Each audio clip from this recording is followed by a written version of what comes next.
Hi hello ಎಲ್ರಿಗೂ ನಮಸ್ಕಾರ. ಎಲ್ಲರೂ ಹೇಗಿದ್ದೀರಾ? ತುಂಬ ದಿವಸದ ನಂತರ ನಾನು ನನ್ನ ಹುಡುಗ ಆಚೆ ಬಂದ್ವಿ. ತುಂಬಾ ದಿವಸ ಆಯಿತು ನಾವಿಬ್ಬರು ಮೀಟ್ ಆಗದೇನೆ. ಅದಕ್ಕೆ ಇವತ್ತು ಎಲ್ಲಾದರೂ ಲಾಂಗ್ ಹೋಗೋಣ ಅಂತ ಆಚೆ ಬಂದ್ವಿ.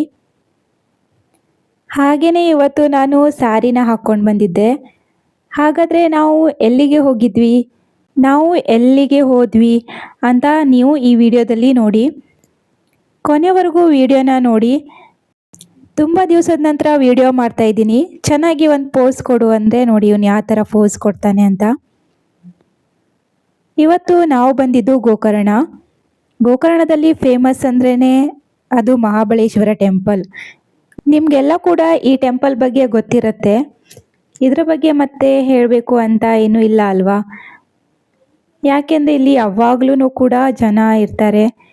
ಯಾವಾಗಲೂ ಬಂದರೂ ಕೂಡ ತುಂಬಾ ಜನ ಇರ್ತಾರೆ ಈ ಟೆಂಪಲಲ್ಲಿ. ಹಾಗಾಗಿ ಗೋಕರ್ಣದಲ್ಲಿ ಫೇಮಸ್ ಅಂದ್ರೇ ಈ ಟೆಂಪಲ್. ಗೋಕರ್ಣಕ್ಕೆ ಬಂದವರು ಈ ಟೆಂಪಲ್ಗೆ ಬಂದು ಹೋಗ್ತಾರೆ. ಗೋಕರ್ಣದಲ್ಲಿ ನೋಡುವಂಥ ಪ್ಲೇಸ್ಗಳು ತುಂಬಾ ಇದೆ. ಟೆಂಪಲ್ಗಳು ಸ್ವಲ್ಪ ಜಾಸ್ತಿನೇ ಇರೋದು ಗೋಕರ್ಣದಲ್ಲಿ. ಹಾಗೆ ಬೀಚ್ ಕೂಡ ಇದೆ. ಟೆಂಪಲ್ಗೆ ಬಂದು ಈಗ ನಾವು ಸ್ವಲ್ಪ ಏನಾದರೂ ತಿನ್ನಬೇಕಲ್ವಾ, ಹೊಟ್ಟೆ ಹಸಿವೆ ಆಗುತ್ತಲ್ಲ, ಅದಕ್ಕೆ ನಾವು ಹೋಟೆಲ್ಗೆ ಬಂದ್ವಿ. ಈ ಹೋಟೆಲ್ ನನಗೆ ತುಂಬಾ ಇಷ್ಟ ಆಯಿತು. ಯಾಕೆ ಅಂದರೆ ಇದು ರೋಡ್ ಸೈಡಲ್ಲೇ ಇರೋದು ಹೋಟೆಲು. ನೋಡೋಕ್ಕೆ ತುಂಬ ಚಿಕ್ಕದಾಗಿಯೇ ಇದೆ, ಆದರೆ ತುಂಬಾ ಚೆನ್ನಾಗಿದೆ. ಯಾಕೆ ಅಂದರೆ ಸುತ್ತಲೂ ಗಿಡಗಳೆಲ್ಲ ಇಟ್ಟಿದ್ದಾರೆ. ನಾವು ನೋಡಿ ಎಷ್ಟು ಐಟಮ್ಸ್ನ ತೊಗೊಂಡಿದ್ದೀವಿ. ಇದನ್ನು ಇಷ್ಟು ತಿನ್ನೋಕ್ಕಾಗುತ್ತೋ ಇಲ್ವೋ ಗೊತ್ತಿಲ್ಲ, ಆದರೂ ಇಷ್ಟೆಲ್ಲ ತೊಗೊಂಡಿದ್ದೀವಿ. ಯಾಕೆಂದರೆ ಫುಲ್ ಹೊಟ್ಟೆ ಹಸಿವೆ ಆಗ್ತಾಯಿತ್ತು. ಟೇಬಲ್ಗೆ ಇಷ್ಟೆಲ್ಲ ಬಂದಿದ್ದೆ ತಡ ನಾನಂತೂ ತಿನ್ನೋಕ್ಕೆ ಸ್ಟಾರ್ಟ್ ಮಾಡಿದೆ. ಆದರೆ ನನ್ನ ಹುಡುಗ ಪಾಪ ನನಗೆ ತಿನ್ನಿಸಿ ಆಮೇಲೆ ಅವನು ತಿಂದ. ಯಾವಾಗಲೂ ಕೂಡ ಅವನು ಹಾಗೆ ಮೊದಲು ನನಗೆ ತಿನ್ನಿಸಿ ಆಮೇಲೆ ಅವನು ತಿಂತಾನೆ. ಹಾಗೆ ಇಬ್ಬರು ಕೂಡ ಊಟ ಮಾಡಿ ಇಷ್ಟೆಲ್ಲ ತಿಂದು ನಂತರ ನಾವು ಹೋಗಿದ್ದು ಎಲ್ಲಿಗೆ ಗೊತ್ತಾ? ನಂತರ ನಾವು ಬಂದಿದ್ದು ಬೀಚ್ಗೆ ಬಂದ್ವಿ. ಗೋಕರ್ಣದಲ್ಲಿ ಬೀಚ್ ಕೂಡ ಒಂಥರ ಫೇಮಸ್. ಯಾಕಂದರೆ ತುಂಬಾ ಬೀಚ್ಗಳಿದೆ. ಎಲ್ಲ ಬೀಚ್ಗಳು ಕೂಡ ತುಂಬಾ ಚೆನ್ನಾಗಿದೆ. ಆದರೆ ನಾವು ಈ ಬೀಚ್ಗೆ ಬಂದಿರಲಿಲ್ಲ. ಇವತ್ತು ಫಸ್ಟ್ ಟೈಮ್ ನಾವು ಈ ಬೀಚ್ಗೆ ಬಂದಿರೋದು. ಹೇಗಿದೆ ಅಂತ ನನಗೂ ಗೊತ್ತಿಲ್ಲ. ಬನ್ನಿ ಹೇಗಿದೆ ಅಂತ ನೋಡೋಣ. ಬೀಚ್ ಅಂತೂ ತುಂಬಾ ಚೆನ್ನಾಗಿದೆ. ಜನ ಕೂಡ ತುಂಬ ಜನ ಇದ್ದಾರೆ. ನಾವು ಅಂದ್ಕೊಂಡಿರಲಿಲ್ಲ ಇಷ್ಟು ಜನ ಇರ್ತಾರೆ ಅಂತ.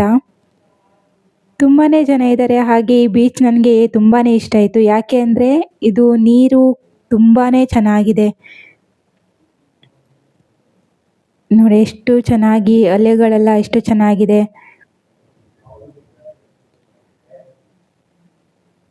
ನಾನಿವತ್ತು ಸೀರೆನ ಹಾಕಿ ಬಂದಿದ್ದೀನಿ. ಸೀರೆಯಲ್ಲಿ ನಾನು ಹೇಗೆ ಕಾಣಿಸ್ತೀನಿ ಅಂತ ಕಮೆಂಟ್ ಮಾಡಿ. ಹಾಗೆಯೇ ಇಲ್ಲಿ ನಾವು ಸ್ವಲ್ಪ ರೀಲ್ಸ್ ಮಾಡೋಕ್ಕೆ ಅಂತ ಹೋದ್ವಿ.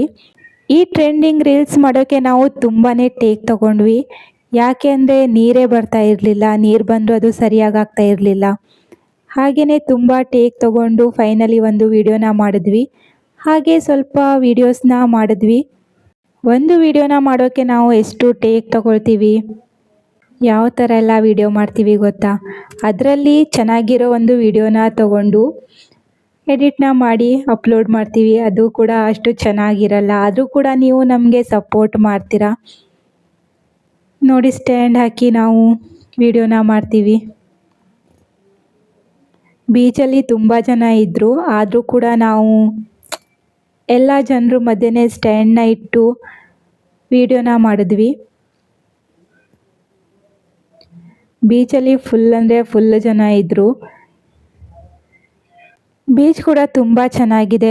ತುಂಬ ದೊಡ್ಡದಾಗಿದೆ ಈ ಬೀಚ್. ನೀರಿಗೆ ಹೋಗೋಕ್ಕೆ ಕೊಡ್ತಾ ಇರಲಿಲ್ಲ. ಯಾಕೆ ಅಂದರೆ ಮಳೆ ಅಲ್ವಾ, ಅದಕ್ಕೆ ನೀರಲ್ಲಿ ಹೋಗೋಕ್ಕೆ ಬಿಡ್ತಾ ಇರಲಿಲ್ಲ.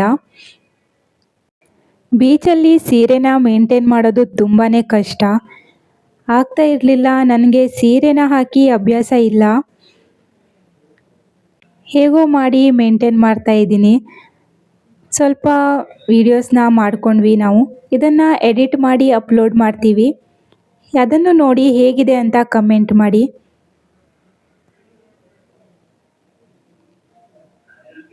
ಸ್ವಲ್ಪ ವೀಡಿಯೋಸ್ ಎಲ್ಲ ಮಾಡ್ಕೊಂಡ್ವಿ. ಈಗ ನಾವು ಬೇರೆ ಕಡೆ ಹೋಗ್ತಾ ಇದ್ದೀವಿ.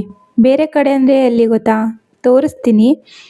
ಇಲ್ಲಿ ಜಾಸ್ತಿ ವೀಡಿಯೋಸ್ ಮಾಡೋಕ್ಕೆ ಆಗಿಲ್ಲ ನಮಗೆ, ಸ್ವಲ್ಪ ಅಷ್ಟೇ ವೀಡಿಯೋಸ್ನ ಮಾಡ್ಕೊಂಡ್ವಿ. ಈಗ ನಾವು ಇಲ್ಲಿಂದ ಹೊರಡ್ತಾ ಇದ್ದೀವಿ. ಯಾಕೆ ಅಂದರೆ ಮಳೆ ಬರೋ ಹಾಗಿದೆ. ಮಳೆ ಬಂದರೆ ಫುಲ್ ಹಸಿಯಾಗಿ ಬಿಡ್ತೀವಿ. ಅದಕ್ಕೆ ಸ್ವಲ್ಪ ವೀಡಿಯೋಸ್ ಹೇಗೋ ಆಗಿದೆ ಅಲ್ವಾ, ಅದಕ್ಕೆ ಬೇರೆ ಕಡೆ ಹೋಗಬೇಕು ಅಲ್ವಾ, ಮತ್ತೆ ಎಲ್ಲ ಜಾಗನೂ ನೋಡಬೇಕು. ಇಷ್ಟು ರೆಡಿಯಾಗಿ ಬಂದಿದ್ದೀವಿ. ಈಗ ನಾವು ಎಲ್ಲಿಗೆ ಹೋಗ್ತಿದ್ದೀವಿ ಅಂತ ನೆಕ್ಸ್ಟ್ ವಿಡಿಯೋದಲ್ಲಿ ಹೇಳ್ತೀನಿ. ನೆಕ್ಸ್ಟ್ ವಿಡಿಯೋನ ಮಿಸ್ ಮಾಡಿದೆ ನೋಡಿ.